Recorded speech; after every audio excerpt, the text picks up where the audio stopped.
The Toronto Raptors suffered yet another bitterly disappointing loss, losing by 12 points to the Boston Celtics last night. So in today's video, we cover what Raptors fans should really be concerned about, if anything. Let's get into it.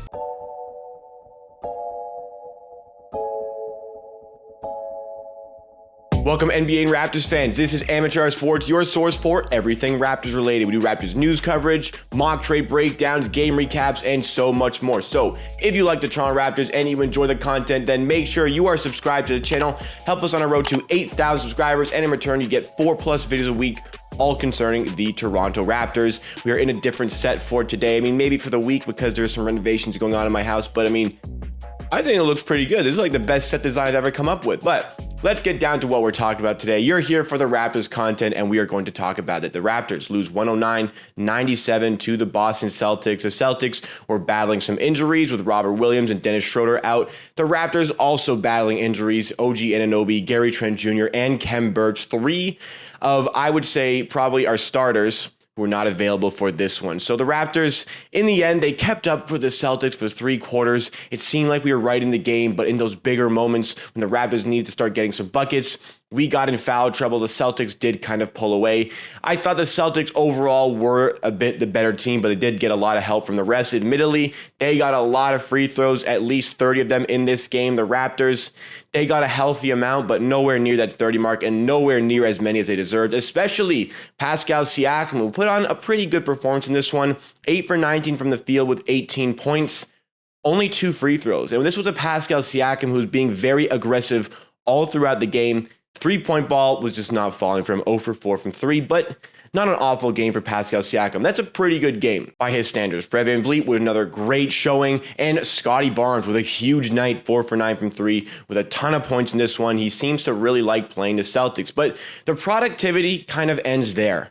The productivity really ended there. We needed other guys to step up in the absence of the injuries. And Svi Mykhailiuk, 12 points, but not very efficient shooting. 2 for 7 from 3. Precious Achiuwa offers a 6-point in the starting center role. And the bench combines for a total of 13 points. We had our injuries, and the Raptors just do not have a deep enough roster to truly compete on a night-to-night basis. The Boston Celtics had Josh Richardson come off the bench, who produces yet another really good performance against the Raptors with 18 points off the bench. Just Josh Richardson alone had 18 points off the bench. The Raptors bench in its entirety only managed 13 points in this one. Nick Nurse really went to the bench. He had Yuta Watanabe off the bench, who was great on defense, still can't find his shot on offense. Isaac Bonga was okay in his role. The shots were there for him. They weren't falling. He's playing so well for the 905 that I'm glad he got an opportunity here, but 0 for 2 from the field in this one. Looked better on defense than Chris Boucher, so I understand why there was a did not play for Chris Boucher. His first of the season, actually, on a coach's decision. Malachi Flynn had 8 points off the bench, which was pretty good, but other than that, 2 other points shared around, and that was from Justin Champagnie. So the Raptors, the bench does not help us. Josh Richardson on his own had 5 more points than the Raptors bench in its entirety. But a lot of the blame for this bad run for the Raptors is again on Pascal Siakam. And I've really seen it all as it comes to Pascal Siakam. And I keep talking about it because people continue to put the blame on Siakam.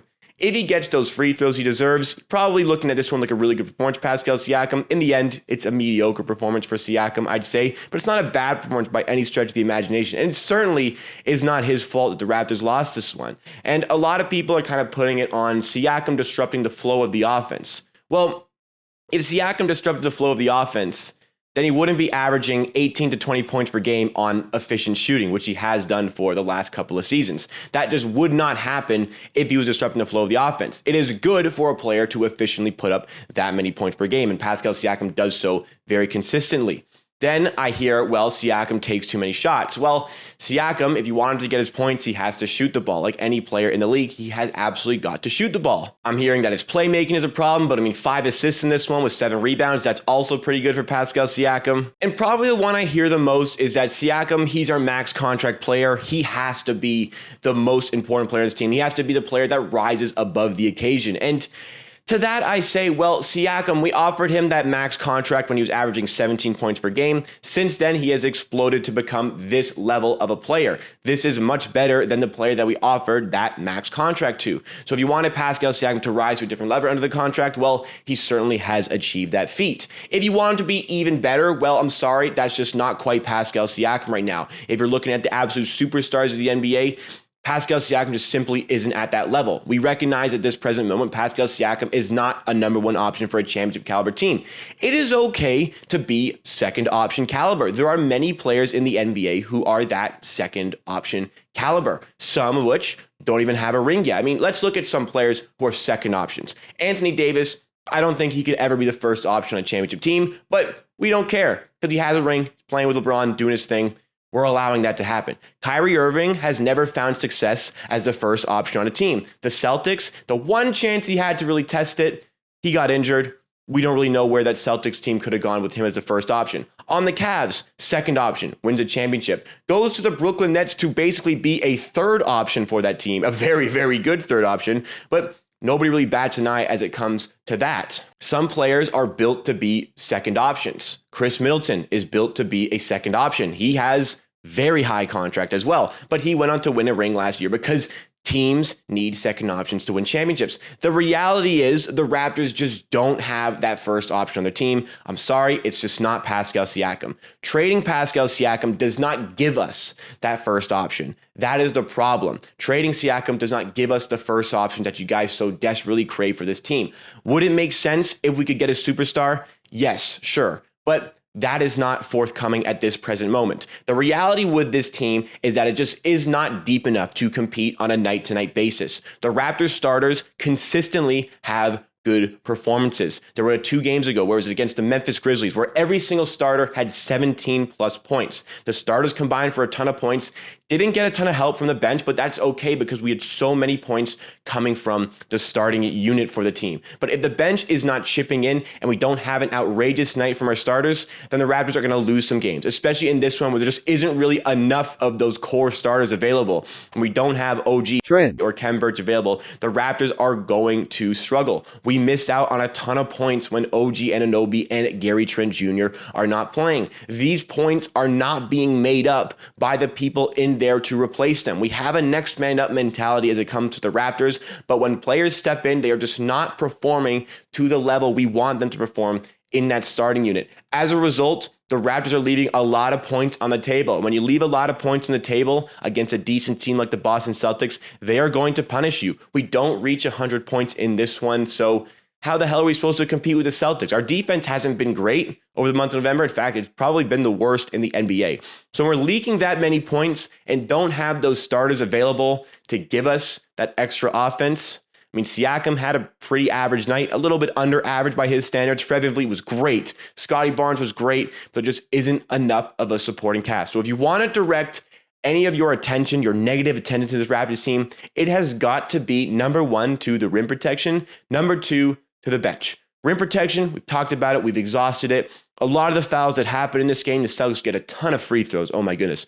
But a lot of them, it comes down to the fact that we just don't have the players who can defend the rim well enough to disrupt enough plays where we don't have to foul. That's the reality. The bench comes in and offers us less than a single bench player, 5 points less than a single bench player on the Boston Celtics. When we don't have those guys coming in to help, Nick Nurse doesn't really have a lot of choice other than playing the starters like 35 to 40 minutes, up to 40 minutes. Fred VanVleet is averaging a horrible amount of minutes. He's averaging like 38, 39 minutes per game because we just simply do not have the players who can come in and replace the role Fred VanVleet does. He is amazing. He has to be an all-star this year because his offense has gone to the next level. His playmaking has gone to the next level. His off-ball movement is sensational. And on defense, he's one of the best defenders in the league, whether it's on ball. And I think even his off-ball defense is even more impressive. The fact that he is such a good post defender despite his size. And on offense, going back to that, he's averaging 60% from the field right at the rim. That is fantastic for a player who's one of the worst in the league at doing that last season. His shooting attempts are a lot more calculated. But again, no matter how good Fred plays, no matter how good Siakam plays or Barnes plays, if there is not enough help from the supporting cast, this Raptors team cannot find success. It is the sad reality. We need more depth. We don't have it. Trades need to happen. We need to get a rim protector. We just don't have these things at our disposal right now. I know you want Pascal Siakam to average like 25 points per game and be lights out every single night.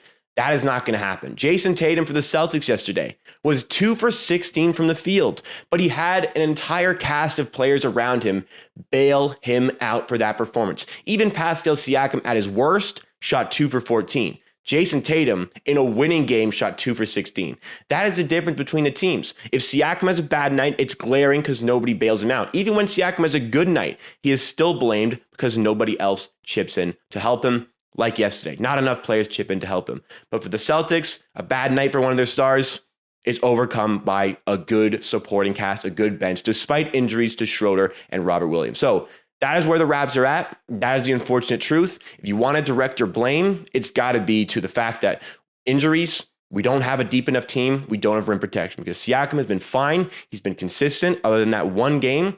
In 7 of the 8 games since his minute restriction was lifted, he's had at least 17 points, all of which has been pretty efficient, some better than others, of course. Fred VanVleet has been sensational. We just don't have the players available to compete on every given night. It's unfortunate, but that is the reality of this team. Things need to change. Masai, please help us. So what are you guys' thoughts on this? Are you still blaming Siakam? A lot of you probably are. A lot of you probably call me delusional again for backing Siakam. But look at his stats. He's been fine. Look at the bench. What are the Raptors supposed to do when Richardson has 5 more points than the entire Raptors bench combined? I don't know what to say. But that's it for me for today. Thank you so much for watching, guys. Please leave a like on the video if you did enjoy. It goes a long way to supporting the brand and supporting the channel, helping it grow. And also, make sure to subscribe to the channel if you are new. Support us on our road to 8,000 subscribers, and I'm sure you will enjoy all the Raptors content I am going to bring your way. Other channels we have right here is the vlog channel. I'm going to be at the Raptors game tomorrow, vlogging my experience there, so you can check out the vlog channel, subscribe to stay up to date with that video. And we have an immediate post-game show for every single game on Amateur Clips in the bottom corner here. Subscribe to that channel as well, and I'll see you again next time for another video.